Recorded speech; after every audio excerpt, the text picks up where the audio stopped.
بسم اللہ الرحمن الرحیم۔ ہمارے وجود کے اندر ایسا ہے جیسے دو میگنٹ لگے ہوئے ہیں، ایک میگنٹ ہے جو دنیا کی طرف ہمیں لے کے جا رہا ہے، ایک میگنٹ ہے، یہ دنیا ہے، یہ دنیا کا میگنٹ یہاں لگا ہوا ہے۔ اب میں اس کو لوہا نہیں کہنا چاہ رہا، اس کو میگنٹ کہہ رہا ہوں، کیوں؟ کبھی دنیا اسے کھینچتی ہے، کبھی یہ دنیا کو کھینچتا ہے۔ ایک میگنٹ ہمارے یہاں لگا ہوا ہے روحانیت کا، اللہ کا، خدا بھی ہمیں کھینچتا ہے، اور کاش ایسا ہو جائے کہ ہم بھی خدا کی طرف کھینچ رہے ہوں، لیکن زیادہ تر کیا ہوتا ہے؟ دنیا کھینچتی ہے، میں بھی جاتا ہوں، صحیح ہے؟ اچھا، اگر دنیا کھینچتی رہے اور میں جاتا رہوں، میرا انجام کیا ہوگا؟ میرا انجام ہوگا اہل دنیا۔ اہل دنیا کیا ہے؟ اہل دنیا وہ ہیں جو حسد کرتے ہیں، دنیا پہ مرتے ہیں، لالچ دکھاتے ہیں، دنیا کی خاطر دھوکے بازیاں کرتے ہیں، آخرت کو بھلاتے ہیں، موت کو یاد نہیں کرتے، بندگی کا موقع آتا ہے تو عصیان کرتے ہیں، یہ اہل دنیا ہے۔ کیوں ایسا ہوا ہے؟ اس کا میگنٹ وہاں پہ بہت زیادہ اٹیچ ہو گیا۔ اچھا، اگر کسی شخص کو یہ کرنا ہے کہ اس کو پتا ہے کہ بھئی یہ گڑبڑ ہے، میرے اندر کھچاؤ ادھر ہی ہے، مثال روڈ پہ چل رہے ہیں، عادت کے مطابق آنکھیں جھک جاتی ہیں غلط منظر پہ یا دیکھتی ہیں؟ اگر دیکھ رہی ہیں عادت کے مطابق، پہلا کام دیکھنا ہے، اس کا مطلب ہے میگنٹ دنیا کا ہے۔ باتیں کرتے کرتے پہلی چیز جو منہ سے نکل رہی ہے وہ کیا ہے؟ شو بازی ہے یا تواضع ہے؟ اس کا مطلب میگنٹ دنیا کا ہے۔ میں اور آپ فوراً سمجھ سکتے ہیں اندر سے پہلی خواہش کیا نکل رہی ہے۔ یہ جو پہلی خواہش نکل رہی ہے، اس کا مطلب ہے وہ میگنٹ زیادہ پاورفل ہے دوسرے کے مقابلے میں۔ اچھا، اگر کسی کو یہ پتا چل گیا کہ بھائی میرا دنیا کا میگنٹ اسٹرانگ ہوا ہے اور یہ مجھے گھسیٹے جا رہا ہے اور مجھے ترقی نہیں کرنے دے رہا، تو اسے کیا کرنا ہوتا ہے؟ بالکل کرسٹ پہ ہم ہیں، بالکل اصل مطلب کے اوپر۔ اسے کیا کرنا ہوتا ہے؟ اس کو اپنے اس میگنٹ سے جو اس کو دنیا کی طرف لے جا رہا ہے، اپنے ارادے اور اختیار کے ساتھ اس سے لڑنا ہوتا ہے۔ اس سے لڑنے کے لیے کیا کرے؟ اس سے لڑنے کے لیے نمبر ایک، غلط خواہشات کو تو، گناہ کو تو چھوڑ ہی دے، بعض ان کو بھی چھوڑے جو بظاہر گناہ نہیں ہے، بعض ان چیزوں کو بھی چھوڑ دے جو بظاہر گناہ نہیں ہے۔ مثال عرض کرتا ہوں، درود بھیجے گا محمد و آل محمد پر، صلی علی محمد آل محمد عجل فرج۔ ایک جگہ پہ گئے، کسی جگہ پہ کھانا کھانے گئے، اب فرض کر لو کسی کے گھر پہ گئے، صحیح ہے؟ اب دعوت پہ گئے، کھانا بہت لذیذ ہے، بہت زبردست کھانا ہے، صحیح ہے؟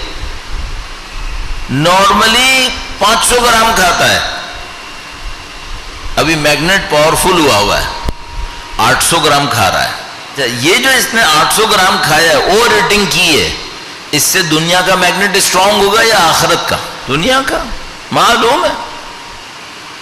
یہ جو اوور ایٹنگ کی ہے، اس سے تم نے دنیا کے میگنٹ کو اور اسٹرینتھ دے دی، خواہشات کو اور بڑھاؤ دے دیا۔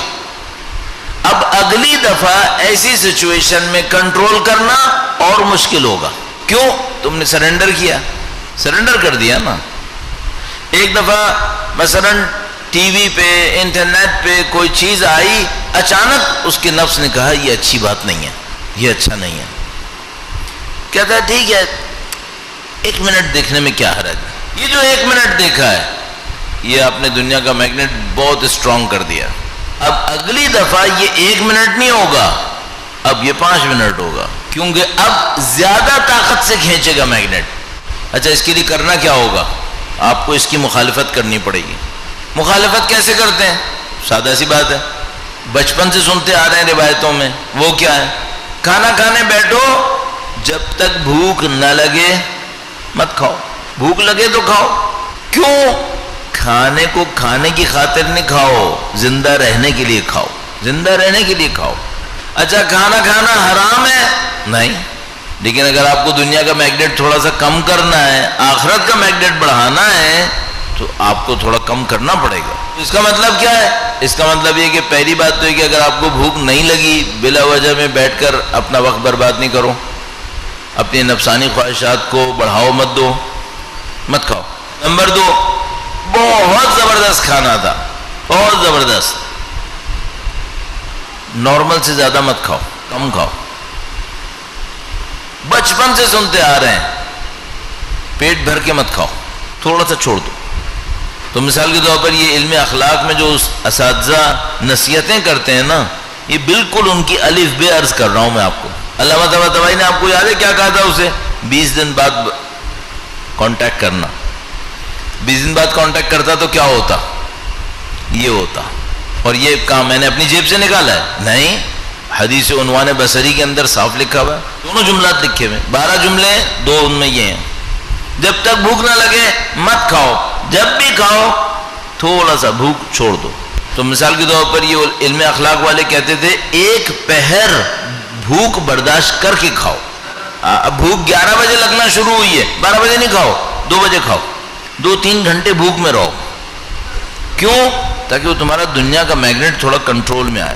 اس خاطر مستحب روزے رکھو، واجب تو نہیں ہے، اچھا مستحب روزے رکھو، کیوں؟ تاکہ وہ کنٹرول میں آئے. بہت ساری ایسی چیزیں، مثلا بڑا اصرار ہے ان لوگوں کا، بہت اصرار ہے ان لوگوں کا. وہ کیا؟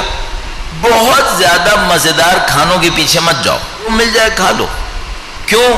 جملہ ذہن میں رکھیے گا، کھانے کو کھانے کی خاطر مت کھاؤ، کھانے کو زندہ رہنے کے لیے کھاؤ، صحت کے لیے کھاؤ، زندہ رہنے کے لیے کھاؤ. صرف مزوں کی خاطر وہ کہتے تھے نہیں یہ مت کرو. کیوں؟ اس سے تمہاری وہ حیوانیت، اس کو وہ لوگ کہتے تھے حیوانیت. یہ جو میں دنیا کا میگنیٹ کہہ رہا ہوں نا، اس کو لوگ کہتے ہیں حیوانیت. تو کہتے ہیں اگر یہ کرو گے نا تمہاری حیوانیت بڑھ جائے گی. شہوتوں پہ کنٹرول نہیں کرو گے، نگاہ کی شہوت ہے، زبان کی شہوت ہے، نہیں کنٹرول کرو گے تمہاری حیوانیت بڑھ جائے گی. ایک جگہ بیٹھے ہیں جناب، آدھا گھنٹہ، پونا گھنٹہ، 1 گھنٹہ باتیں چلی جا رہی ہیں. کیا باتیں ہیں؟ آخرت کے لیے فائدہ مند ہے؟ نہیں، یہ زبان کی شہوت ہے، اس سے تمہاری حیوانیت بڑھ رہی ہے. ختم کرو یہ معاملہ. کب تک؟ اچھا اگر کوئی یہ نہ کرے تو کیا ہوگا؟ حیوانیت غالب رہے گی. پھر یہ پوچھے گا مولانا نماز میں توجہ کیسے کرنی ہے؟ بندے خدا آپ اپنی حیوانیت کم کریں تھوڑا سا تو آپ کی توجہ بڑھے گی، ورنہ کبھی نہیں بڑھے گی. تو کھانا تھوڑا سا کم کھاؤ، تھوڑا سا بھوک کی بھی عادت رکھو اپنے اندر، تھوڑا سا سختی جھیلنا سیکھو. جسم کو ساری آسانیوں کی عادت مت ڈالو، کبھی سختی کی عادت ڈالو. تو یہ بھائی ابتدا ہو گئی کہ بھئی آپ نے تھوڑا سا شہوتوں پہ کنٹرول کرنا شروع کیا، جنب حیوانی کو تھوڑا سا کم کیا تاکہ آپ کی وہ جو نفسانی اور روحانی ترقی ہے اس کو تھوڑا سا گراؤنڈ ملے. تو اب معذرت کے ساتھ جو میں عرض کر رہا تھا، تھوڑا سا عجیب لگے گا ممکن ہے کسی کو، مثلا وہ یہ کہتے ہیں کہ آپ گوشت بہت زیادہ نہیں کھائیں. کہتے ہیں گوشت زیادہ نہیں کھائیں، کیوں؟ پتہ نہیں. اس میں ایک بات کہتے ہیں، وہ یہ کہتے ہیں کہ آپ جتنا زیادہ حیوان زیادہ کھائیں گے آپ کے اندر حیوانیت ہی بڑھے گی. کہتے ہیں یہ لوگ، مجھے اس کا راز نہیں پتا ہے، میں ٹیپ ریکارڈر ہوں جو وہاں سے سن رہا ہوں، آپ کے سامنے بول رہا ہوں. وہ یہ کہتے ہیں. تو مثال کے طور پر وہ کہتے ہیں کہ بھائی یہ جو حیوانی غذا ہیں، گوشت ہے، اس ٹائپ کی چیزیں تھوڑا کم کریں. تو اصرار کرتے ہیں. امام خمینی کے جو استاد تھے مرزا جواد ملکی تبریزی قم دفنے، انہوں نے ایک خط لکھا تھا ایک بہت بڑے مرجع کو. انہوں نے ان سے کہا تھا مجھے اخلاقی نصیحت کریں. ان کو خط لکھا، اس خط میں یہ لکھا ہوا کہ جنب حیوانیت کو کم کرو، کم کریں آپ، بہت تمیز، بہت ادب دائرے میں. تو میں تو خیر ایسے ہی کم کرو کہہ دیا، بہت دائرے میں احترام میں رکھ کے. اور کہا کہ دن میں 2 مرتبہ گوشت مت کھائیں، کہ آپ کا کھانے میں ایک دن میں 2 دفعہ کہیں گوشت نہ آئے. اور ہر ہفتے کوشش کریں کہ کچھ دن ایسے ہوں جس میں گوشت نہ آئے. اس طرح سے کہتے ہیں یہ لوگ. اور وہی جو خواہشات کو کنٹرول کرنا. تو مثال کے طور پر کتنا سوئے، مثلا فرض کرو جسم کی ضرورت ہوتی ہے ایک بندے کے اندر 6 گھنٹے ہوتی ہے، ایک کے اندر 7 گھنٹے، ایک کے اندر 8 گھنٹے. لیکن میں آپ سے پوچھتا ہوں کسی کے جسم میں 12 گھنٹے سونے کی ضرورت ہوگی، تو بھائی کیوں سو رہے ہو؟ اس سے کیا ہوگا؟ وہی جنبہ حیوانی بڑھتا چلا جائے گا، خواہشات میں ڈوبتے چلے جاؤ گے. اٹھو، کام کرو، کچھ کرو. فضول وقت گزارنا اس سے روحانیت بڑھے گی؟ ظاہر ہے کہ نہیں بڑھے گی. تو اس میں کہاں زندگی برباد کر رہے ہو؟ کوئی ڈھنگ کا کام کرو جس کے پیچھے کچھ آخرت ملے، کوئی روح کو ترقی ملے، کوئی ایسی کوئی چیز کرو. ٹھیک ہے، تو یہ سارا نظام ہے. اس میں مجھے اور آپ کو محنت کرنی، تو وہ حدیث عنوان بصری ضرور پڑھ لیں. تو اس میں یہ ساری چیزیں بہت اجمال میں امام نے بیان فرمائی ہیں. درود بھیجے گا محمد وآل محمد پر. صلی علی محمد آل محمد وعجل فرجهم. ٹی وی کتنا دیکھے؟ پہلی بات تو یہ کہ کیوں دیکھے؟ کیوں؟ ٹی وی پہ شرعی تقاضوں کے مطابق کچھ نظر آئے گا؟ نہیں. تو کیوں دیکھ رہے ہو؟ نمبر 1. نمبر 2، کوئی یہ کہے میرے لیے ضروری ہے، بس پھر اتنا ہی دیکھنا جتنا ضروری ہے. انٹرٹینمنٹ لینا ٹی وی سے صحیح ہے؟ ضروری ہے؟ کیوں دیکھ رہے ہو؟ کیا ملنا ہے اس سے؟ کوئی ہم سے کوئی کہنے لگا، مجھے بھی پتا ہے مذاق ہوگا، کہنے گا یہ ہم دیکھتے ہیں تاکہ ہمیں پتہ چلے خاندانوں میں جو کچھ ہوتا ہے وہ کیا ہوتا ہے. اس سے اچھا ہے 2 روایتیں پڑھ لو، اس میں بہت اچھی طرح پتہ چل جائے گا کہ کرنا کیا ہے. یہ مکاریاں سیکھ کے کیا ملنا ہے؟ وہ بھی فحشا کے ساتھ ہے، فحشا کے ساتھ. پیچھے میوزک بھی ہے. بھئی آپ تو اپنے لیے خود ہی مصیبت کھڑی کر رہے ہیں. کیوں کر رہے ہیں اپنے لیے؟ تو عزیزان محترم، یہ جو معنوی ترقی کا چیپٹر ہے، یہ ایک جملے میں آسان کام نہیں ہے. یہ اگر یہ آسان ہوتا نا تو ہم سب لوگ عالم مثال میں ہوتے، ہم سب لوگ ایک دوسرے کی برزخی شکلیں دیکھ رہے ہوتے. آسان ہوتا نہیں ہے، آسان کام، مشکل کام ہے. اچھا اب ایک اور جملہ، کام مشکل ہے، اللہ کے لیے آسان ہے یا نہیں ہے؟ اللہ کے لیے تو آسان ہے، خدا ہے. تو تم اپنے اوپر انحصار نہیں کرو، خدا پہ انحصار کرو، آسان ہو جائے گا. اللہ پہ انحصار کرو، یعنی ایک قدم میں اٹھاؤں اور خدا سے کہوں خدا ہے یہ قدم بھی تیری دی ہوئی توفیق سے اٹھایا، اس میں برکت ڈال دو. ہم اپنے بلبوتے پہ نہیں کر سکتے. اس کا راستہ بس یہی ہے. وہ ہمیشہ ایک جملہ مشہور ہے نفسانی ترقی کے اندر، کہتے ہیں کہ نفس اور خدا کے درمیان صرف ایک قدم ہے. وہ ایک پاؤں کہاں پہ رکھنا ہے؟ خود اپنے نفس کے اوپر. ایک دفعہ اپنے نفس کے اوپر یہ پاؤں رکھ دیا کہ میں نہیں ہوں. یہ جملہ بہت عجیب ہے. یہ ابھی شاید میں آپ کی خدمت میں عرض نہیں کر پاؤں گا کہ یہ جملہ ہے کیا، کہ میں نہیں ہوں، جو ہے وہ بس خدا ہے. ہم لوگ سب یہ سوچتے ہیں خدایا میں نے یہ اچھا کام کیا تو میں آ گیا نا بیچ میں، خدایا مجھے جزا دے دے، میں آ گیا نا، مجھے جنت میں داخل کر دے، پھر میں آ گیا. امام نے آخری جملہ کیا کہا؟ رضن بے قضائک، تیری قضا پہ راضی، تسلیماً لامرک، تیرے امر پہ تسلیم، لا معبودہ سواک، تیرے سوا کوئی معبود نہیں ہے. میں کہاں ہے؟